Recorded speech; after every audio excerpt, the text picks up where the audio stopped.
On the road we didn't become superstars overnight. People forget that sometimes. 3 albums came and went, generating only modest sales and nearly bankrupting Casablanca Records, Bill Aucoin and Neil Bogart along the way before Kiss became the juggernaut folks recognize today. I can still remember a moment in late February 1974, not long after our first album was released, that was simultaneously one of the happiest and weirdest of my life. The music business was different back then. For better or worse, it lacked the cohesiveness and marketing power it has today.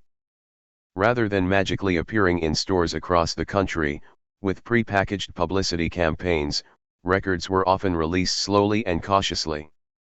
Audiences were allowed to build as an album gradually worked its way from the coasts to the heartland, from major cities to smaller markets. Singles accompanied the release of an album, and if the proper wheels were greased, payola was alive and well in those days. Whether anyone wants to admit it or not, you'd get enough airplay to create some buzz. And, obviously, you went out on the road for months on end, trying to build an audience for your music, an audience that would then go out and buy your albums and generate sales of merchandise and make everyone happy and wealthy. Too bad it didn't often work out that way. We were doing things differently in Kiss, putting the cart in front of the horse, creating a brand, with a unique marketing concept, before we'd even developed a following. So I guess it shouldn't have been a huge surprise that the first record didn't exactly take the world by storm. Hardly anyone knew who the hell we were, or why we were wearing this ridiculous makeup. Was the band a joke? A gimmick? No, man. We were dead fucking serious. But it took some time to convince everyone else. On that February day I walked into, the now, defunct, Alexander's department store on Fordham Road in the Bronx, right across the street from Fordham University. Alexander's stood near one of the busiest intersections in the borough. There was always a crowd hanging out nearby, and the traffic in and out of the place seemed never to slow. I'd been shopping at Alexander's since I was a little kid, bought a big chunk of my album collection there.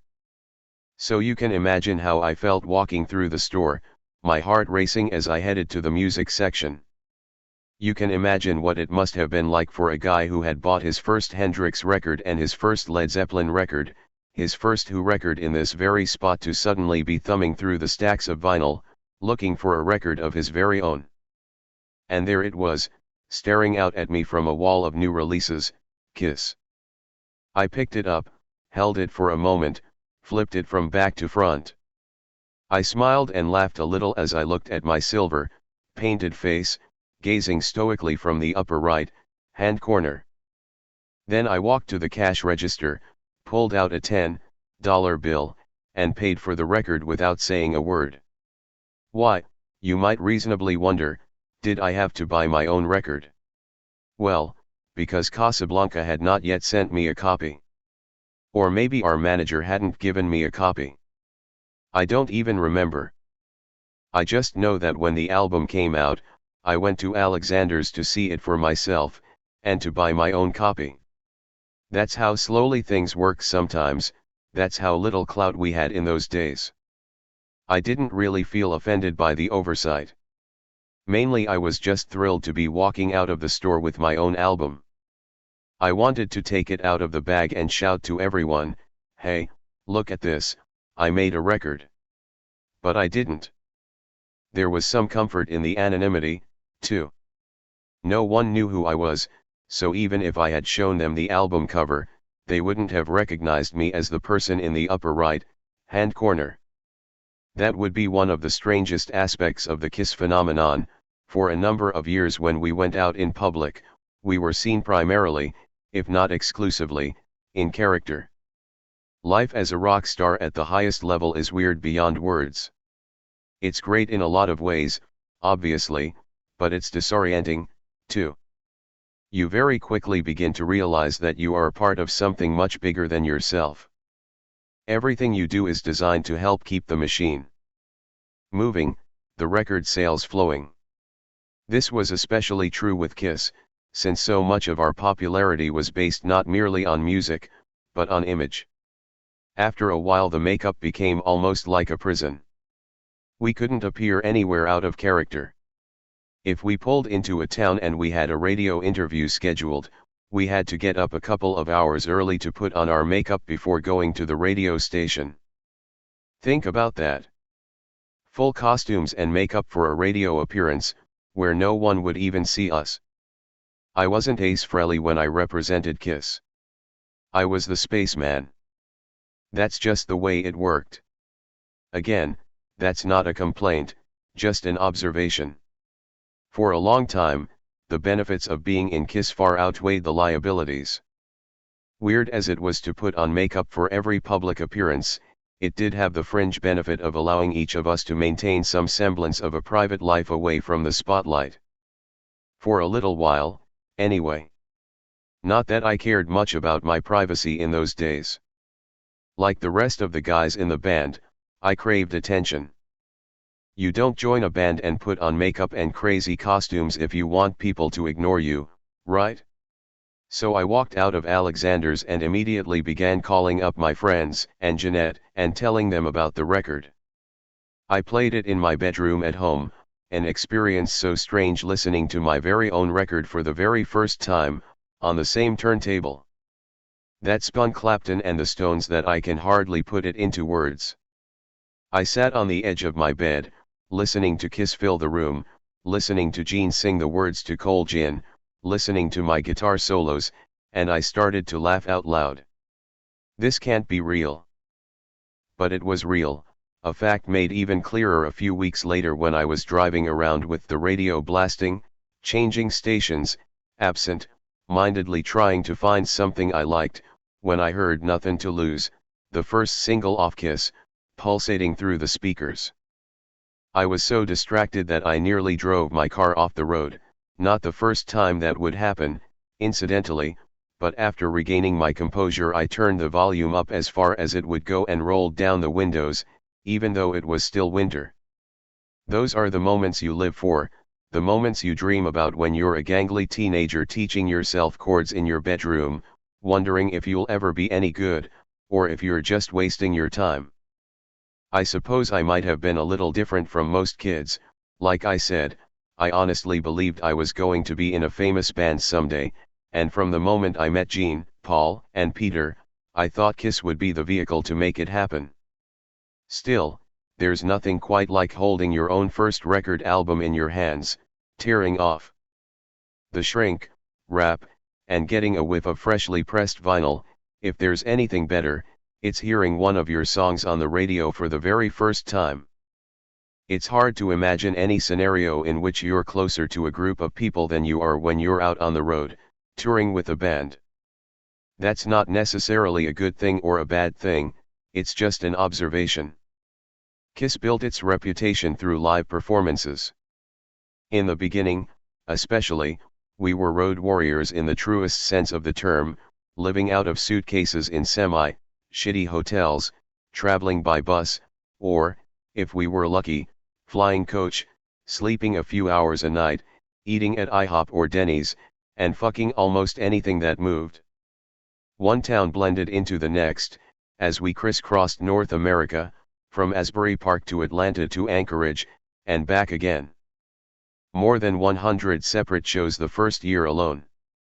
We toured constantly, and when we weren't touring we were back in the studio working on the second album. We lived together, ate together, slept together. We were four very different and unique personalities, but somehow we made it work, because we were working toward a common goal. You can tolerate a lot when you're in your early 20s. Your body recovers quickly from abuse inflicted by the road life. Too much to drink the night before? No big deal. You wake up, puke, down a few cups of coffee, and get on with the day. Guys in the band getting on your nerves? Ah, fuck it. Just a phase. You'll get over it. While the road definitely loses its appeal with age, there's something legitimately romantic and exciting about living that nomadic life when you're young. As we became increasingly rich and famous, the quality of the accoutrements improved, hotter chicks, more drugs, 5-star hotels, and private jets. But we had no complaints about life even on the lower rung of the rock star ladder. Groupies were there from the beginning, although it wasn't as big a deal to me as it was to some of the other guys in the band. I never had problems attracting women. I started having girlfriends when I was 12 years old. Sex was no great mystery to me by the time I went out on the road with Kiss. Don't get me wrong, I could whore with the best of them, especially when Jeanette and I were in one of our many periods of estrangement. But I didn't chase pussy like I'd never seen it before. I've heard stories about these guys who become rock stars and all of a sudden they're getting laid all the time, and they basically lose their minds. I mean, I had already been with at least 50 women by the time I put on the Kiss makeup for the very first time. If you've been with only 1 or 2 women, and had to beg for whatever you got off them, it must be intoxicating to suddenly have groupies falling all over you. You go from getting laid once or twice a year to getting laid 100 times by 100 different women. It can be a little disorienting. I sort of got the feeling that Jean fell into this category. I can't say for sure because I don't know a lot about his sexual history prior to Kiss, but I do know that once we got out on the road, Jean reacted like a starving man at a smorgasbord. I believe Jean is a sex addict, in much the same way that I'm an alcoholic. We all have our issues and vices, and I saw Jean's behavior affect him and the band sometimes in a negative way. Maybe not to the extent that my drinking impacted the band, but certainly there were consequences. Jean has had a lot of unkind things to say about me over the years. Some of the criticism is legitimate. In sobriety you embrace accountability, and I can't deny that my drinking and drug use eventually became highly disruptive and problematic. But some of the personal jabs have been harder to take, partly because we were all friends at one time, and we did do something remarkable, but also because Jean wasn't exactly the easiest guy to get along with, either. Fastidious, if not downright anal in his professional life, Jean was an utter mess in his personal life. I guess having a love for money doesn't have anything to do with cleanliness. I should know for the first several tours Jean and I were roommates. Strange, considering we had so little in common. A more logical pairing would have been Paul and Jean in one room, me and Peter in the other. At first I thought it had something to do with the fact that Peter and I were the guys who liked to party, and by splitting us up the risk of catastrophic behavior was minimized. But that wasn't the case at all. Paul knew Jean well enough by this point to understand that he was a lousy roommate. As I quickly discovered, Jean was an epic slob. I remember the first time we were sitting in our hotel room after a show, and I looked over at Jean, and saw him spitting on the floor, over and over. "What the fuck are you doing, man?" Jean cleared his throat, dragged up a thick wad of phlegm, and spat it onto the carpet. "Throat's killing me," he said in a raspy voice. On one hand I felt bad for him. Jean had a problem. Whenever he did the fire breathing, which was just about every night, 4 hours afterward he'd be spitting and coughing up shit. The kerosene really agitated his system, which was understandable. What wasn't understandable was his insistence on spitting all over the floor. I was afraid to walk to the bathroom in the middle of the night for fear of stepping in a pile of mucus. Jesus, Jean, can't you at least use a garbage can or something? HWWWWWWWWWK. Another gob of phlegm, another puddle on the floor. It was disgusting, although not as unnerving as the crabs. See, Jean in those days seemed to live in a state of perpetual infestation. He would fuck almost anything, and I think he's admitted as much. Short, tall, plump, svelte, attractive, merely tolerable. We all opened our beds to companionship on a regular basis, but somehow Jean was the one who would end up with bugs in his bush. I got creeped out just thinking about it. When you're rooming with a guy, and you know he has pubic lice, Well, it's a little disturbing. Every time I scratched my balls I'd wonder whether the little bloodsuckers had crept into my bed as well, leaving me infected simply because of proximity. Sometimes it turned out that I had been. It wasn't just the fact that I shared a room with Jean that left me vulnerable. In those days we did everything on the fly. Stages were set up and torn down in record time. We packed lightly and traveled fast. As a consequence, our costumes were often thrown together in a single pile and packed into one suitcase, sometimes without even being washed. You can imagine how that worked out: the suitcase filled with hot, sweaty leather, crabs jumping gleefully from the demon to the star child to the cat and the spaceman. Must have been like a giant petri dish. And sure enough, within a few days we'd all be walking around, tugging at our crotches, scratching incessantly. Jean would just laugh. Occupational hazard, boys. You'll be fine. So you see, even when we weren't sharing women, which we did from time to time, we were still sharing the experience and the after effects. The thing is, when you're young and crazy, it isn't that big a deal. You go to the drugstore, apply some ointment or medicated shampoo, and you move on. Almost nothing bothered us back then. Compared to the modern day consequences of unprotected, anonymous sex, pubic lice was a relatively minor inconvenience. You didn't have to worry about sexually transmitted diseases, well, not anything that could kill you, anyway. I remember when AIDS hit the scene in the 1980s, it was scary. Prior to that you worried about crabs, or maybe syphilis or gonorrhea if you were really unlucky. Those things were easily dealt with. Every month or two you'd go see the doc and get a shot of penicillin. Not necessarily because you'd contracted anything, but just as a precautionary measure. Given my behavior over the years, I was incredibly lucky. Never had anything more debilitating than a urinary tract infection. It could have been so much worse. The funny thing is, Jean was actually somewhat bashful when it came to his sexual escapades. He was, by nature, a private man. Peter and I occasionally shared women. Paul and I, too. Sometimes the three of us would share women. Later on, when there were more women than we could handle, we'd pass the chicks on to our bodyguards and the road crew. There was a pecking order, or fucking order, mind you. Bodyguards and roadies got leftovers or extras, it was never the other way around. Jean rarely joined the festivities. No orgies for Jean. Shit, he wouldn't even shower with any of the other guys in the band. The three of us, we'd take off our makeup in the dressing room, jump in the shower room together, then get dressed in front of each other and go back to the hotel. It was like being on a baseball team or something, and this was our locker room. Not to Jean, though. He'd go off by himself, or wait until we were done. Maybe he never played team sports when he was younger?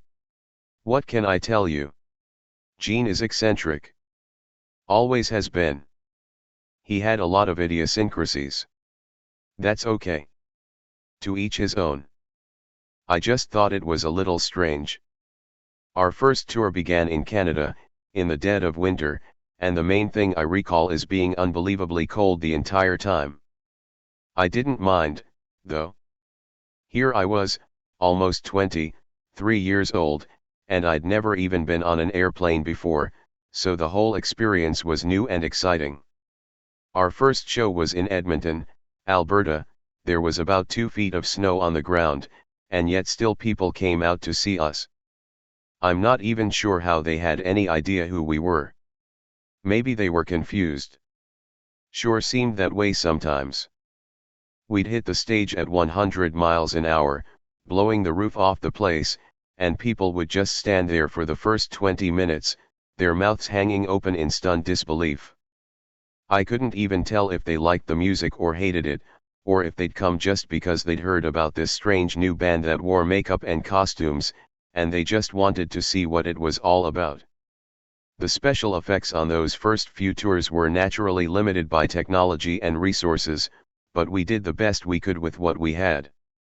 On one of our first trips through Canada, I decided to go out and get some smoke bombs and fireworks and try to incorporate them into the show.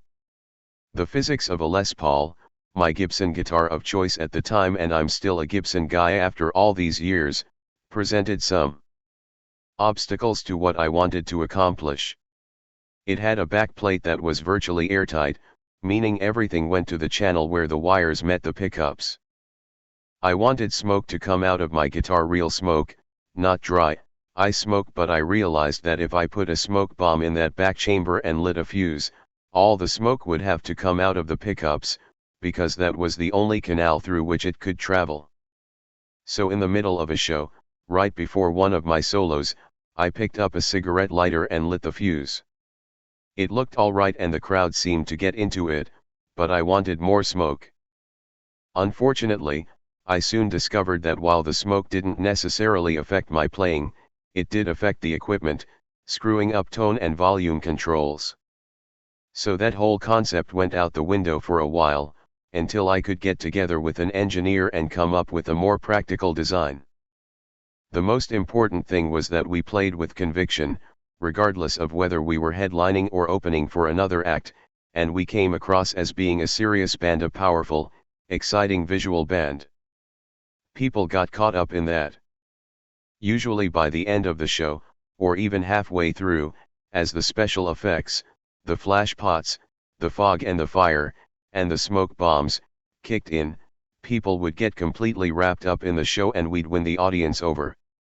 Even the folks who started off being skeptical would invariably be applauding and calling for encores, asking for more. They might not have known what they'd just seen, but they sure as hell wanted to see more of it. Critics were less easily impressed. We got ripped in the New York Times, ripped in Rolling Stone, ripped in Cream. Serious rock journalists seemed incapable of looking past the makeup and costumes and objectively reviewing our performances or recordings. Or maybe they just hated everything about us. I don't know.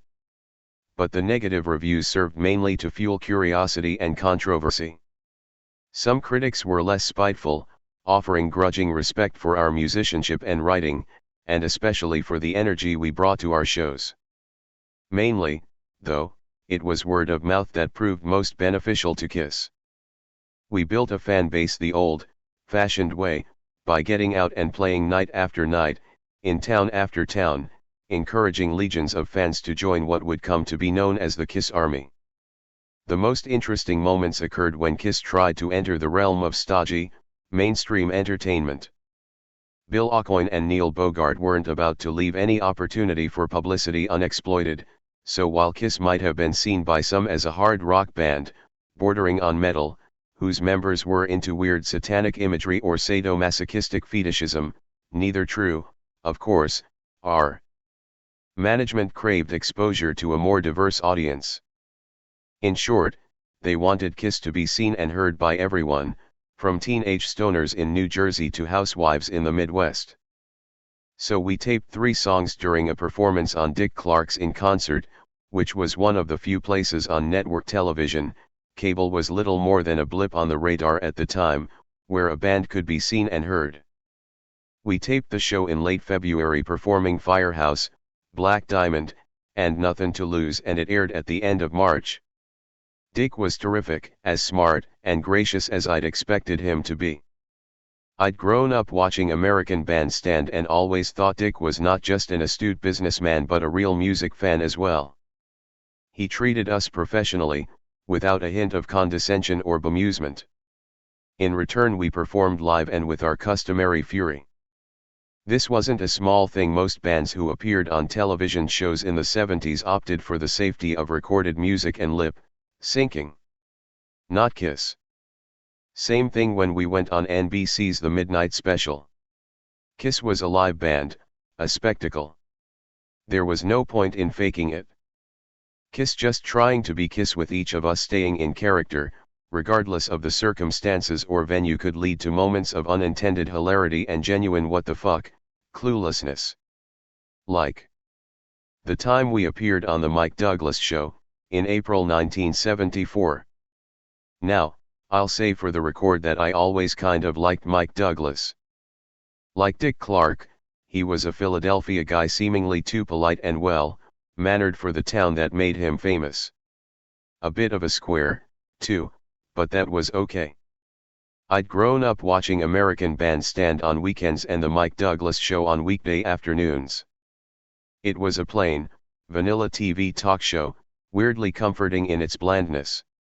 You could always count on Mike to smile his way through a show, regardless of the guests, and to perform a song or two in his own little lounge act sort of way. He seemed like a legitimately nice guy, and I don't think it was just an act. Still, it was a bizarre decision for Kiss to use the Mike Douglas Show as the forum for its first live interview on national television. But, as always, there was a method to the madness, and it sprang mainly from the dementedly fertile mind of Neil Bogart.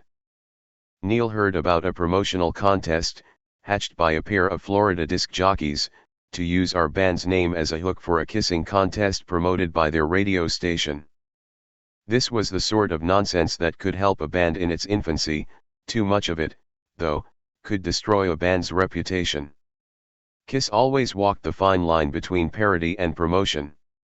It was easy to lose your soul if you did too much of this sort of thing, and God knows there was no shortage of people who wanted to exploit the fanaticism of Kiss fans. In this case, the idiocy began with what appeared to be a fairly benign kissing contest. But Neil took the concept nationwide, and even suggested that Kiss do a cover of the old Bobby Rydell song Kissin' Time as a way to help promote the contest. If ever there was a moment when the guys in the band were united in their opinion of Neil, this was it. We owed the guy just about everything, sure, but a cover version of Kissin' Time, the sugary little teeny bopper tune from the late 1950s? It was spectacularly inappropriate. Completely fucking nuts. And we all knew it. Kiss covering Kissin' Time made no sense at all. It made a mockery of everything we were trying to do. We were supposed to be loud, edgy, dangerous. Why in the name of Christ would we try to be a bubblegum band? Because it's brilliant, Neil argued. People will love it. There was a twisted logic to the promotion, and I suppose, in the end, it had precisely the impact Neil wanted, which was to get people talking about Kiss and to create more opportunities for exposure. It was never about the music with Neil. It was about the show. It was about making money and expanding the brand. But at what cost? We all wanted fame and adulation, but in the weeks that we rewrote and recorded Kissin' Time, none of us felt very good about what we were doing. This was the first time I felt like our deal with the devil choosing style over substance had unintended and seriously unpleasant consequences. And I think all the guys, even Gene, who never met a promotional opportunity he couldn't wrap his tongue around, felt the same way. But Neil was the boss. He owned Casablanca Records. He could pull the plug any time he wanted. He could cut our touring and recording budgets. He was the ringmaster, and we were part of the circus. The show must go on, right? Kissin' Time was recorded as a single and added to the first album when it was reissued a few months after initial release. We all hated the song much more than we hated the contest promotion, actually. The contest was stupid but harmless, the song damaged our reputation. Anyway, it was the contest that brought us to Philadelphia and the Mike Douglas Show, where we'd perform live. We did Firehouse, not Kissin' Time, but only after Gene had been invited to chat with Mike and his panel, which included comedians Toady Fields and Robert Klein, for a few minutes, just prior to introducing the winners of the National Kissing Contest. Serving as the unofficial face of Kiss, Gene sauntered out onto the stage in character while the rest of us watched on closed circuit television backstage. "We have a new rock group for you, Toady," Mike had said, just before holding up a copy of Kiss. "But before we see them perform, I want you to meet one of the members of this act. Close up." As the boys and I howled with laughter backstage, and the crowd reacted with disbelief, Gene took a seat between Mike and Toady. "Mind if I spread my wings?" he asked, unfurling his spindly frame, made even longer thanks to 8-inch platform shoes, and exposing the bat-like torso of his costume. Mike played along good-naturedly, but when Gene described himself as evil incarnate, Toady Fields cast him a look that at first seemed to betray disgust or revulsion, but was quickly revealed to be merely annoyance. Hey, Gene was just doing his shtick. He was being the demon, or whatever the fuck he thought he was. If it had been me, and I was supposed to stay in character, I would have walked out there and cackled stupidly and said, "Hey, Mike, I'm the spaceman. Nice to meet you." None of it was real or to be taken seriously. It was supposed to be fun, and I thought Gene did a great job with it. But as the interview went on, and the repartee grew sharper, I couldn't help but be thankful that I hadn't been asked to do the job. "Wouldn't it be funny if under this he was just a nice Jewish boy?" an exasperated Toady said at one point. The crowd roared as Gene smiled coyly. "You should only know," he said with a chuckle. It was intended as an inside joke. Gene, of course, was 100% Jewish, having been born in Israel under the name Chaim Witz. I doubt Toady Fields knew anything about Gene's background, but she didn't miss a beat. Toady, after all, was a professional comedian, and Gene was no match for her when it came to trading one-liners. "I do," she shot back. "You can't hide the hook." Gene furrowed his brow and snarled half-heartedly.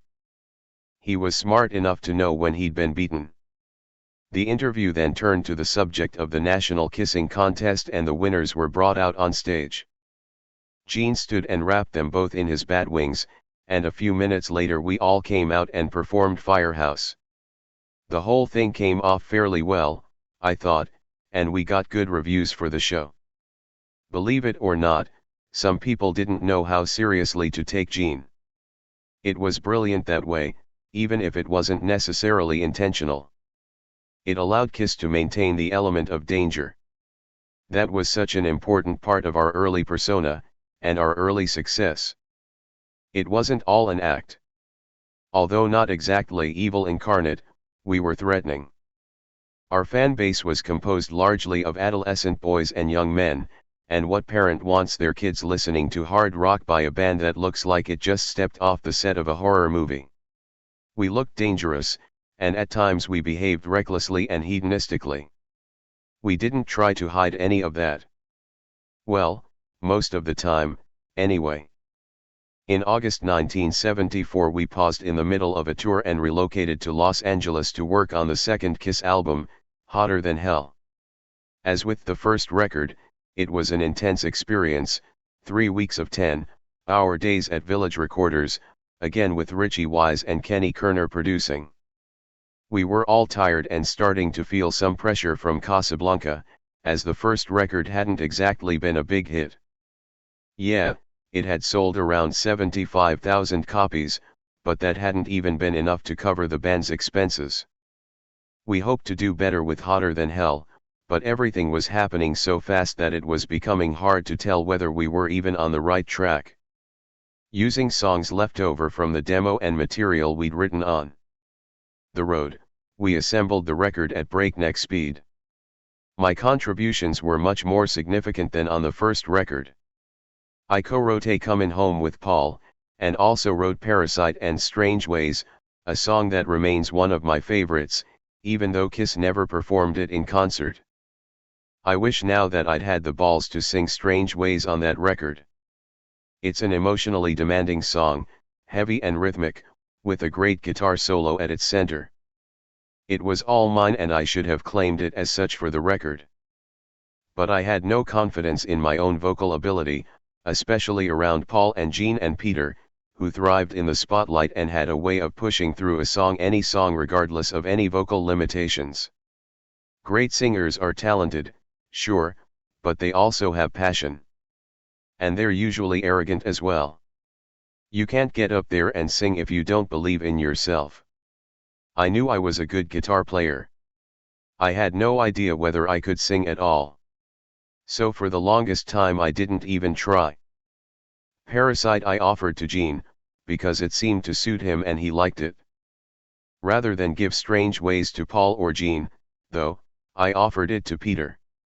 As the drummer he was the least visible member of Kiss, elevating drum riser notwithstanding, so his ego was perpetually bruised anyway. I thought having a vocal track on the record would make him feel less threatened. Besides, I liked Peter's voice and thought it was right for the song. Although basically we recorded the album live, the Hotter Than Hell sessions lacked the spontaneity and thrill that we experienced while making Kiss. That's not surprising. There's nothing quite like the first record, when everything is new and exciting. Making Hotter Than Hell felt more like a job, a responsibility. It didn't help matters any that we were fish out of water, for New Yorkers in L.A. Sequestered on the West Coast for the better part of a month.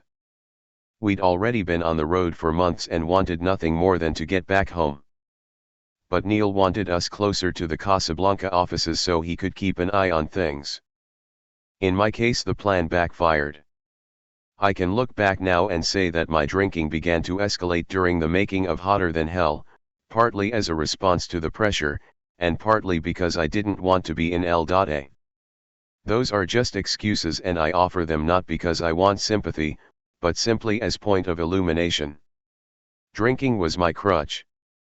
It had been since I was a teen, and it remained that way through my time in Kiss, only with more profound consequences. On the night before we were supposed to do a photo shoot for Hotter Than Hell, I got into one of my first serious car accidents. Now, I have a reputation for being one of the world's worst drivers, but that's not entirely well deserved. I'm actually a pretty good driver, I'm just a really bad drunk driver. I've totaled a lot of cars over the years, but I've never had so much as a fender bender while sober. Trouble is, from roughly the mid-1970s to the mid-2000s, whenever I got behind the wheel of a car, the odds were pretty good that I'd been drinking. This was one of those times. We were staying at the Ramada Inn on Sunset Boulevard, basically just hanging out and partying whenever we weren't at the studio. I've tried over the years to remember exactly why I left the hotel that particular night and climbed into the front seat of my rented Chevy. But that's the thing about being a 40-year drinker, it takes its toll on your memory, leaving some recollections strikingly vivid, and others filled with holes. I know I was pissed off about something, probably something stupid, because I remember feeling angry as I cruised through the Hollywood Hills, accelerating through turns like I was a Formula One driver. I found this one particular street in the hills challenging, so like an idiot I kept circling around these twists and turns over and over again, trying to navigate the course a little faster each time. Must have made it around the loop at least 5 or 6 times. The next thing I knew, my car was spinning out of control and a telephone pole was coming up fast, rising to meet the windshield. The car spun sideways at the last minute, just enough to avoid a head-on collision, but the impact was still severe enough that I was catapulted forward into the windshield.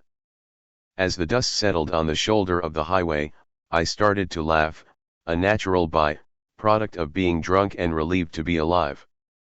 At first I was pretty sure I hadn't even been seriously hurt at all until I felt something warm trickling down my face. I put a hand to my cheek and wiped away the blood, but the flow continued. I glanced at the rearview mirror, only to discover that it had been shattered, probably after getting rammed by my head. The car wasn't completely totaled, but neither was it functional. Luckily the accident had occurred not far from the Ramada, so I got out of the car and began to walk. I can only imagine what I must have looked like, lurching along the side of the road, long hair matted, and blood running down my face. I still don't have any idea what happened to the car. I just left it there.